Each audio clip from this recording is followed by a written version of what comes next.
Binigyan diin ang Malacanang na kontrolado na ng Armed Forces of the Philippines ang sitwasyon sa Marawi City. Ayon kay Presidential Spokesperson Ernesto Abella, malabo na maging kuta ng ISIS ang nasabing lungsod. Nakatakda namang magpalabas ng kautusan ang Commission on Higher Education sa state universities and colleges para tanggapin ang mga apektadong college students mula sa Marawi City. May report si Rocky Ignacio.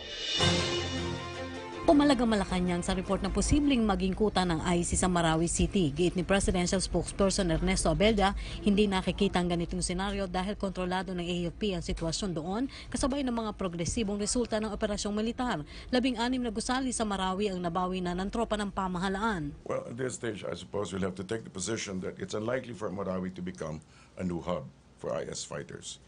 The Philippine military has already preempted the Maute group from establishing a wilayat or province in Marawi. Sinabi na rin ito ni Abella sa panukala ng ilang US senators na dapat na umanong tumulong ang US troops sa operasyong militar sa Marawi City. Paliwanag ni Abella, hindi ito pinahihintulutan alinsunod sa konstitusyon. The role of the US in relation to the ISET is to provide technical assistance as prescribed by the Constitution, and we will abide by that. Samantala, magpapalabas ng abiso ngayong linggo ang Commission on Higher Education o CHED sa mga state universities and colleges na tanggapin ang mga apektadong estudyante sa kaguluhan sa Marawi City mula sa pampubliko at pribadong paaralan. We issued an advisory to the schools that they should accept transferees even with incomplete records.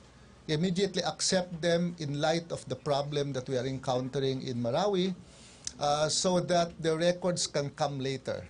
Iniulat na rin ni De Vera ang pagpapatupad ng 8.3 billion tuition assistance para sa mahihirap na undergraduate na estudyante sa bansa. Ipatutupad ito sa may 113 state universities and colleges sa bansa. Bukod pa ito sa libreng tuition sa may 8 state universities at colleges para sa mga medical students. Iiral ang return service sa programa para tiyakin na matugunan sa ilalim ng Duterte administration ang kakulangan ng doktor sa mga kanayunan sa halip na agad mag-abroad.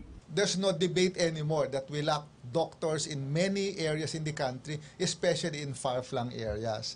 That's why this intervention or this program of the Duterte administration is an immediate response to that problem. Para sa Bayan, Rocky Ignacio.